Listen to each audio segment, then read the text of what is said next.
ఇప్పుడు recovery of money అనేది criminal కిందకి వస్తుందా, సివిల్ కిందకి వస్తుందా మేడం? రికవర్ ఆఫ్ మనీ ఏంటంటే యాక్చువల్లీ సివిల్ డిస్ప్యూట్, అది సివిల్ కోర్ట్స్లో వెయ్యాలి. అయితే చాలామంది ఏం చేస్తారంటే ఇది మనీ రికవర్ కాక క్రిమినల్ ప్రొసీడింగ్స్ కూడా వేస్తారు. అయితే రీసెంట్గా సుప్రీంకోర్టు ఒక క్లారిటీ ఇచ్చింది. Shailesh Kumar versus state of UP, ఇది ఒక క్రిమినల్ అప్పీల్ సుప్రీంకోర్టుకి వెళ్ళిందనమాట. సో అక్కడ క్లియర్గా ఏం చెప్పింది అంటే ఏదైనా సరే రికవరీ ఆఫ్ మనీకి ఎఫ్ఐఆర్ ఫైల్ చేయొద్దు అండ్ ఒక క్రిమినల్ సూట్ లాగా వేయొద్దు. ఆల్రెడీ ఒక సివిల్ డిస్ప్యూట్ లాగానే దాన్ని చూడాలి, దాన్ని క్రిమినల్ డిస్ప్యూట్ లాగా చేయొద్దు, క్రిమినల్ ప్రొసీడింగ్స్లో పెట్టొద్దు అని చెప్పేసి ఒక క్లియర్ డిస్టింక్షన్ ఇచ్చింది. ఎందుకంటే రికవర్ ఆఫ్ మనీయే, దానికి civil సూట్సే, civil కోర్ట్సే jurisdiction.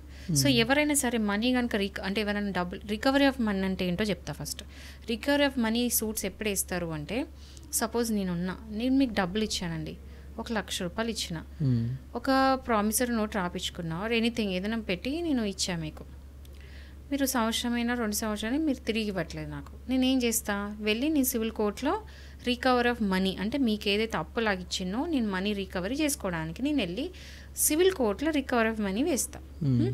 So recover of money వేసినాక అయిపోయింది, సివిల్ సూట్ వెళ్ళాలి, నేను కోర్టులో వేయాలి, సమన్స్ ఇస్తా, మీరు వచ్చి నాకు కౌంటర్ అయ్యాలి, కేసు నడుస్తుంది. సో ఈ రికవర్ ఆఫ్ మనీలో నేను వెళ్ళి క్రిమినల్ కేసు పెట్టరాదు, అంటే నేను వెళ్ళి ఎఫ్ఐఆర్ చేయొద్దు అని చెప్పేసి సుప్రీంకోర్టు చెప్తుంది. So there is a clear distinction, అంటే ఇది సివిల్ సూట్ మాత్రమే, క్రిమినల్ ప్రొసీడింగ్ కాదు.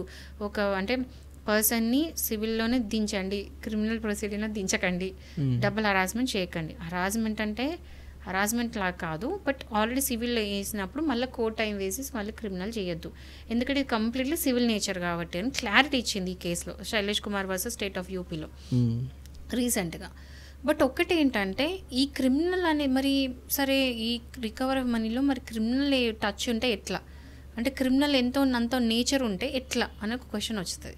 సో అక్కడ ఏంటంటే ఒకవేళ చీటింగ్ ఉందనుకోండి, చీటింగ్ కూడా ఎట్లా అంటే ఎవరైతే ఇప్పుడు నేను డబ్బులు ఇచ్చాను చెప్పాను కదా, మీరు ఫస్ట్ నుంచి అంటే స్టార్టింగ్ నుంచి మీకు తిరిగి ఇచ్చే ఉద్దేశం లేదు, సో నన్ను చీట్ చేసే ఉద్దేశంతోనే అదే ఇంటెంట్తో కనుక మీరు ఉండుంటే, అంటే చీటింగ్ చేయాలని ఇంటెంట్తో ఉండి డబ్బులు తీసుకొని ఫ్రాడ్ చేసిండ్రు, అప్పుడు మీరు చీటింగ్ వేయచ్చు. ఓకే, చీటింగ్ కేసు అప్పుడు నేను వేయొచ్చు వెళ్ళి మీ మీద, చీటింగ్ చేస్తున్నాడు, సో ఆ ఇంటెంట్ నేను ప్రూవ్ చేయాలి, మీరు ఏ ఉద్దేశంతోనైతే చీటింగ్ చేసే ఉద్దేశంతో తీసుకున్నారు అనేది ఆ పాయింట్ నేను రుజువు చేసుకోవాలి, దానికి క్రిమినల్ ఉంటుంది మళ్ళీ.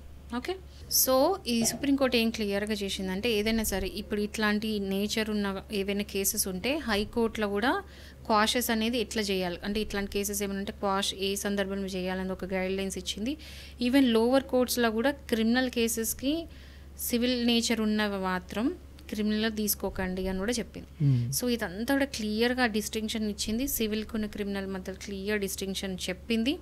సో లోవర్ కోర్ట్స్ ఏవి కూడా ఇప్పుడు ఎంటర్టైన్ చేయవు. సో ఎవ్వరు కూడా ఇట్లాంటి చీటింగ్, ఫ్రాడ్, ఫోర్జరీ అలాంటివి ఉంటే తప్ప, అంటే క్రిమినల్ టచ్ ఉంటే తప్ప క్రిమినల్ సైడ్ వెళ్ళొద్దు, టైం వేస్ట్ చేయొద్దు, హరాస్ చేయొద్దు, డబుల్ హరాస్మెంట్ చేయకూడదు.